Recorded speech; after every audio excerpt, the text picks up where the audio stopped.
Welcome to Time Bomb. I'm your host Ben, and I'm here to cram your brains with heaps of historic knowledge. I'm still trying to think of this week's topic, I'm afraid.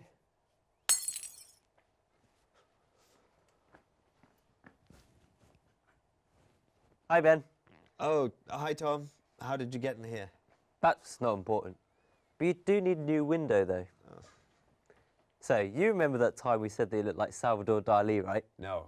Well, I took a DNA sample from you and... Whoa, wait, how? That's not important. But look.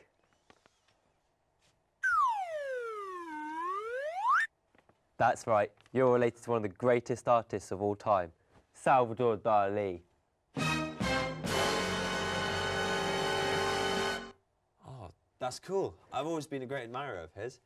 And it looks like we found this week's topic. So what are we waiting for? To the 1930s.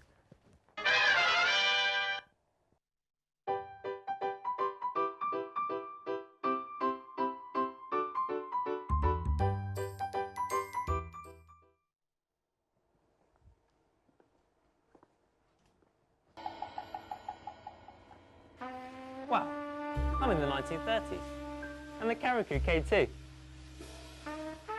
Wait, is this Salvador Dali's workshop? Look at all the artwork. You can tell he's been inspired by Cubism because his artwork looks almost 3D. Apparently, Dali also admired art from the Renaissance era, which occurred between the 13th and 16th centuries in Europe.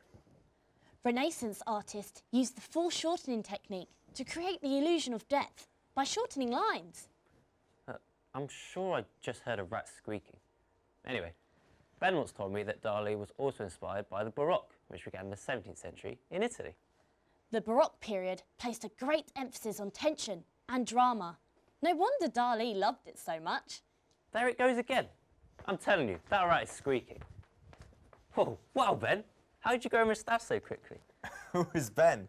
I am Salvador Domingo Felipe Jacinto Dali y Domenech, the reincarnation of my brother who died 9 months before I was born in 1904. The same time, Pablo Picasso began adding more colour to his paintings, beginning the Rose period and ending the Blue period. I should really get myself a cat to keep those things out of my workshop. Or an ocelot, maybe. Wow, the resemblance is almost disturbingly uncanny. Well, Ben would usually do this part of the show, but I shall bravely step up and host True or False.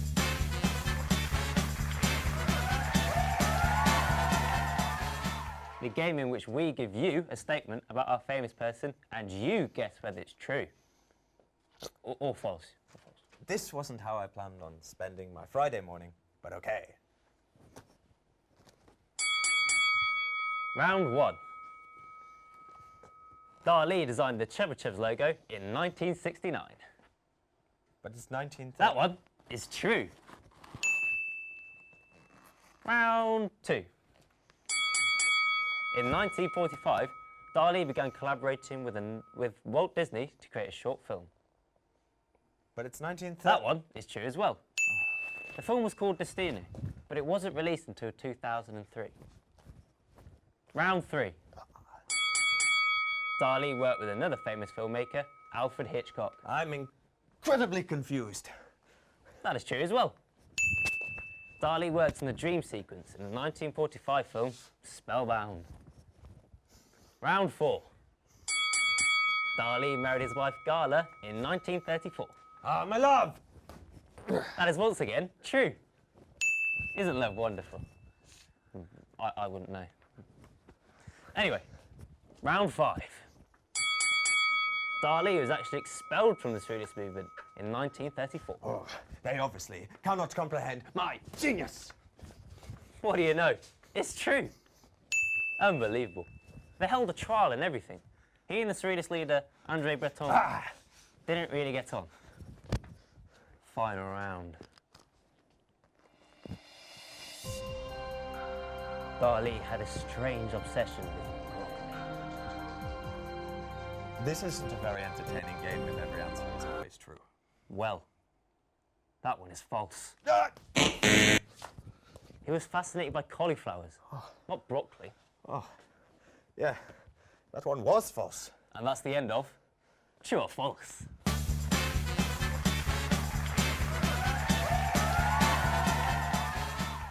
Well, my friend, would you like to see some of my work? The great masturbator, perhaps? A fantastic example of surrealism. It was inspired by a book my father showed me that contained graphic images of venereal diseases. Oh, I'd love to have a copy. I'm sure my grandma would love a venereal disease above her fireplace. There is only one great masturbator. I can't tell if you're joking or not. Ah, it is not necessary for the public to know whether I am joking or whether I am serious, just as it is not necessary for me to know it myself. Not entirely sure what you just said there, but maybe you could show me how you work? Of course, my old friend. I will show you some of my techniques. Allow me to search for inspiration by going paranoid critical. Dali was obsessed with investigating the mysteries of the subconscious mind. He called it the paranoid critical method. Get out of here, you vermin! Oh. A great man inspired me to develop this technique. His name is Sigmund Freud, brilliant psychologist. Freud just say. That's next week's show sorted. What do you mean by next week's show? That's not important. So I bet this paranoid critical thingy works all of the time then? Some of the time, it works all of the time. What do you mean? It didn't work that time. But how about I show you how to recreate one of my most famous works out of clay? Now, if only we had the clay. Will this work? Where were you keeping that? That's not important. But look, it's all squidgy. Yes, well, this will work perfectly. First, we'll need to cut it 3 centimeter by 9 centimeter. Then roll it out with a rolling pin, or just any round object that you can find. A glass, perhaps, even. Now, this is known as slab work.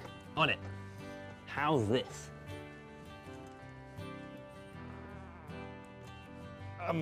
Satisfactory, I guess. Now, make sure not to make it too thin or flimsy. So now you can mold it into the desired shape that you wish the clock to be. So, this is from your painting, the precipitation, the prescription. The persistence of memory, yes. It's the piece over there with the drooping pocket watches. Well, now you need to pinch around the edges, just to around 1 centimeter. And then you need to make sure it's all even, as this piece must be perfect. So, what's your secret inspiration for all of your work? Please, Sindo Tom. The secret of my influence has always been that it remains secret. Well, now you've made good progress on that work. Now we can go over it with a thin paintbrush and water, just to smoothen out any cracks. You can do the same but with your fingers. Paintbrushes and other equipment are known as tools. I think that'll do. Great. So now we can move on to the numbers on the clock face. Are you familiar with Roman numerals? Well, I don't know them personally. Is it? No, I'm not, no. I guess I'll have to teach you while we make them. We're going to need a smaller ball of clay to make these. I shall see if I have some lying around. Huh, no need. Oh, where'd you keep getting these from? That's not important. Okay. We're going to need to split these up into 13 small sausage shapes. However, seeing as I'm a busy man and you are artistically challenged, I always come with some pre-prepared. This is known as coiling. Whew, I love sausages. Yes, well, now that you've made all the sausage shapes, you can attach them together to make the numerals on your clock. Attaching pieces together is known as additive. I know Roman numerals now. They use them for Star Wars. The Star War? When did that happen? Oh no, I was making a reference. I'm trying to engage to viewers at home by relating this to popular culture. Are those some you made earlier, Sally?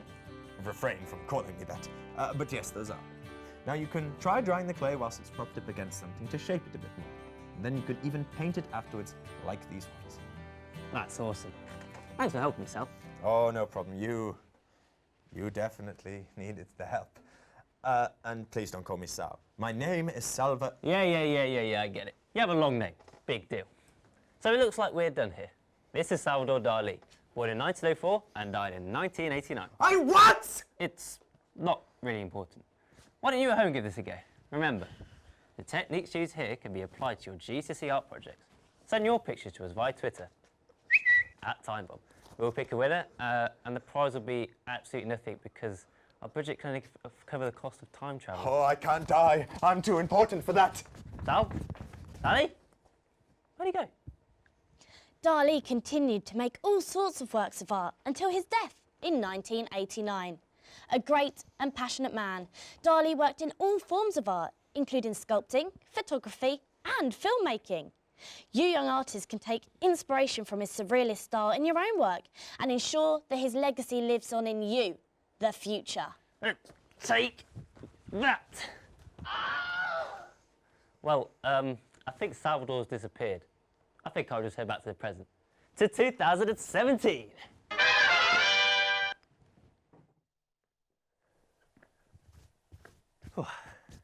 Well, it looks like Ben has got lost somewhere in the inescapable space between time and reality. It's not too important, but it does leave us with two problems. One, we need to find a new host, and two, do I still need to pay rent? What? I don't pay rent anyway because this isn't my house. That solves one problem then. So, if you want to find out more about Salvador Dali, check out our website www.timebomb.co.uk/Sal's a Legend. And join us next week when we look at Sigmund Freud and his many theories, including the Oedipus complex. I hope that's not the demonstration. So until next time, it's goodbye. Adios!